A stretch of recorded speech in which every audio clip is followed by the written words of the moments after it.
Hey everyone. Okay, this video is, there's not going to be anything going on the screen, so you can just put it in the background or whatever. Basically, I'm just going to go over a few different topics, uh, kind of rant a little bit about them. Nothing as as edgy as complaining about Doom 4's multiplayer, but I got a couple of really well thought out responses to a couple of my videos, and one of them that brought up a couple of really interesting topics that I actually want to go into a little bit of detail about in regards to level design for Doom 4. Um, GTD Carthage wrote a really well thought out. It's a really well thought out, lots of words. This is a very long post, but and it goes into extremely high detail. I definitely agree with a lot of the stuff that's said here. Exactly, pretty damn accurate, and stuff like that. But near the end, in the conclusion part, is one of the things that interests me the most. Kind of brings things up.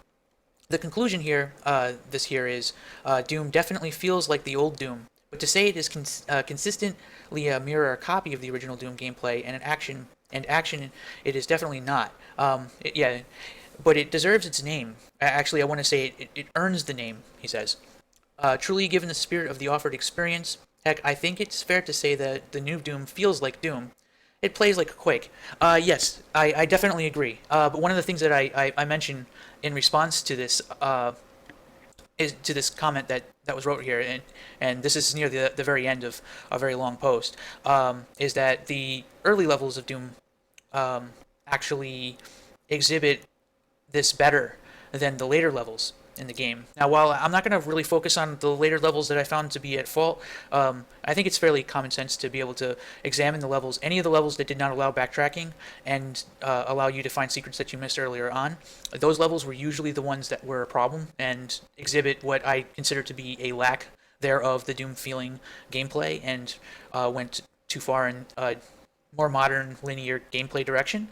However, the early levels, I always say, I've said this over and over again, but this time I'm actually going to name my favorite Doom 4 level, which I think actually best exhibits the gameplay that really showcases the power of the Doom 4 as a video game and how it was able to live up to the name of to the Doom name itself. Um, and that's what I say. Quite a few of the levels nailed the experience almost perfectly, and some simply fell flat. Especially noticeable on levels where backtracking was impossible and the paths were extremely linear. The only form of combat was within arenas with no nuances at all beyond that. So the best level in Doom 4, and you guys can agree with me on this or not, is my favorite one was Foundry.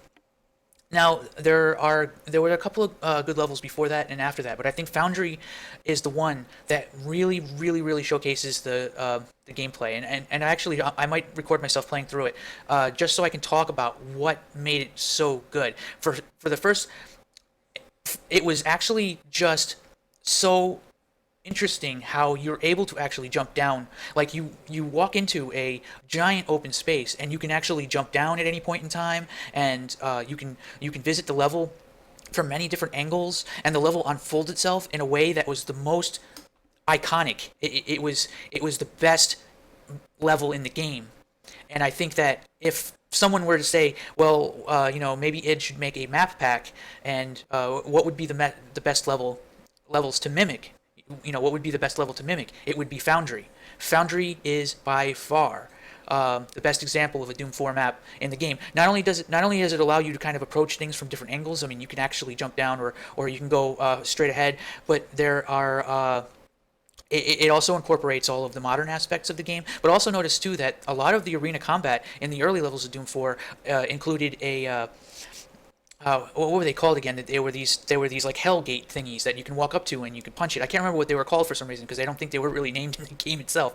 But those things would often have monsters sort of surrounding them, and then they were up to you when you would start the arena. But you notice that later on in the game, those things they ceased to exist because the levels just it didn't make sense to put them in there anymore because it wasn't leaving the choice up to me anymore. It wasn't my decision to start the fight, and a lot of players would actually be able to just avoid them because they didn't think they were good enough, or they didn't feel that it was necessary. Foundry was and I can actually try and post some pictures about it and stuff like that as well, that are just sitting there. And one of the other things too is that I really thought that really was cool is that Foundry also did E1M2 as a classic map, which is also one of the better original Doom 1 maps with a very interesting layout where Doom 1 had its first chance to actually become, this branching path where it wasn't just a linear thing. And I realized that E1M1 definitely allowed you to kind of approach the level from a different angle, and you can open the whole level up and everything like that. It almost felt like that was just added in for deathmatch support. But then there was another topic that came up as well directly after that, and that was the something that's a bit off topic, a bit of a different discussion altogether, was the depersonification of map authors in modern level design versus older levels. And he cites GTD Carthage cites here that it's only about the size of the level, the bigger the project. But I think that there are actually a lot more factors than just that, because it's not so much that people wanted to stop talking about the names of the authors, but after the post Half-Life 1 methodology, the ideology of having levels that are meant to be a cinematic experience actually was one of the main things that kind of put the map authors in the background a little bit. But then there were so many other factors as well, not just the size of the project itself, because if you really think about it, even in the original Doom, making hand-painted textures, using pixel art and stuff like that, that was something that required an artist. Like, it wasn't really... even though those assets were much more simplistic back then, back in the day, those things were still a bitch to make and not make them look like shit. So it was like, well, I'm not going to try and make the argument that that modern day level design isn't a much bigger project with way more things to pay attention to. It's just that this is actually an interesting topic because I think that there were a lot more factors than just the size of the project that actually resulted in the depersonification of level designers and designers as a whole. And when in actuality, there are situations where level designers have not been depersonified. If you take a look at things such as the CSGO community and the map authors there, while you might say that Source 2 or Source Engine isn't really a good example of modern day level design, I don't really think that's really necessarily the case. I know that something like Doom 4 is a lot more heavy towards art. I know that things for a lot of AAA development studios, we end up with very, very compartmentalized large studios where they try to streamline the process as much as possible, which means that you end up with more and more people working on the exact same thing as possible to speed the process up as much. It's the assembly line. But it's not entirely impossible for someone, depending on the company structure and how things are set up, that, for example, John Romero may be able to actually produce the levels for Black Room like he promises, depending on how he handles the problem and how much he's actually planning to work on, right? If he's planning to just do something that's very similar to the way Doom was structured, and he's planning to have all of the assets and everything already built for him, and so that he could just piece them together in a way like a sort of snap map, or, well, not really a snap map, but like something that allows him to piece things together without having to worry too much about having an environment artist be the only thing that is involved with making the level look good. He may actually be able to do that. It's a difficult thing to really say either way, but I think it's actually, when you look at how much goes into a CSGO level design, and you know that the map authors' names are still well known for Dust 2 and stuff like that, and a lot of the times they've actually had a lot of hands on those levels, but you'll still see some new levels popping up on places like MapCore, which have maybe only one or two people who worked on pretty much the entire thing. It's still very possible that you could have modern day level design without the depersonification. It's really about how the company and the internal politics and how the problems are being solved. So that was pretty heavy actually, going into all of those different things. But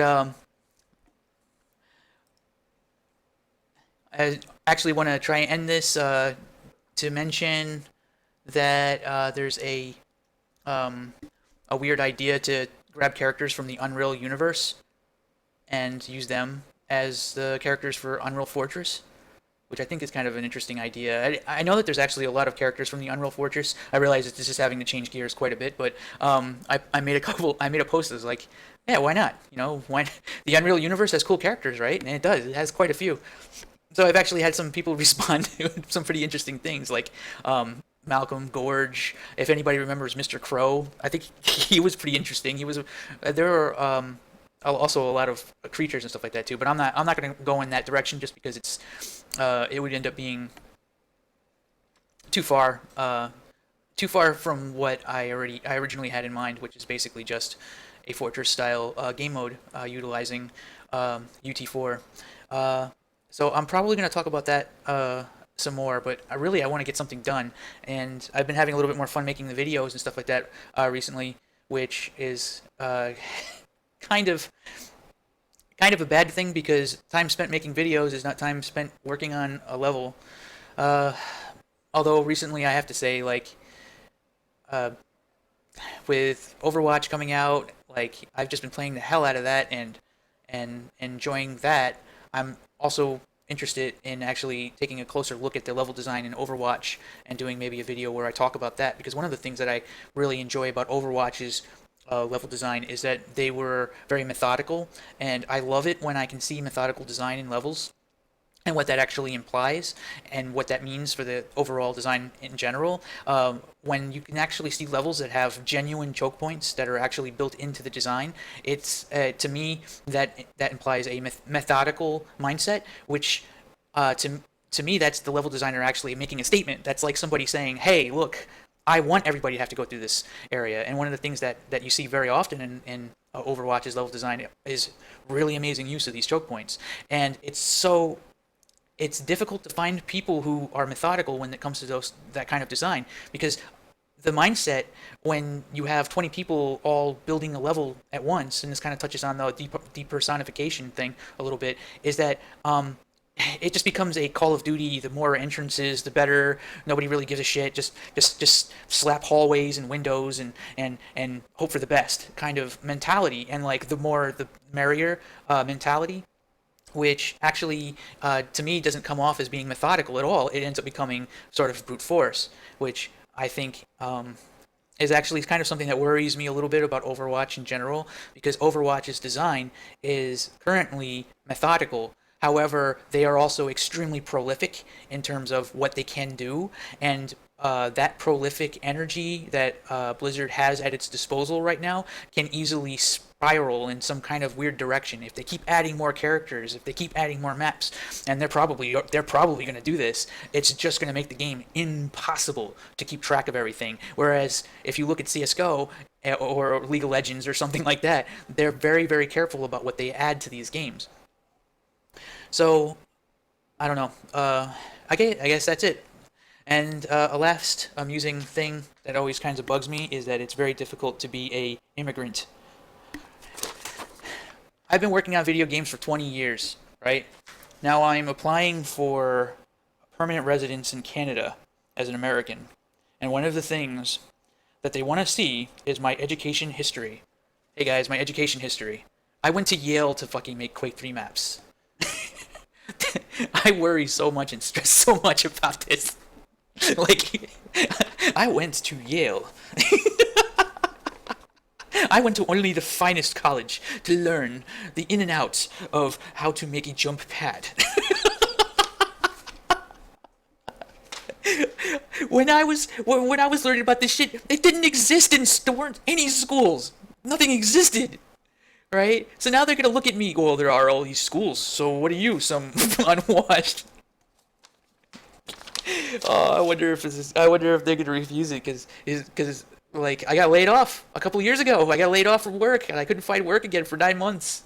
And they're gonna look at that and they're gonna go, well, this guy has no background because he never went to Yale or something. He didn't go to a fine college.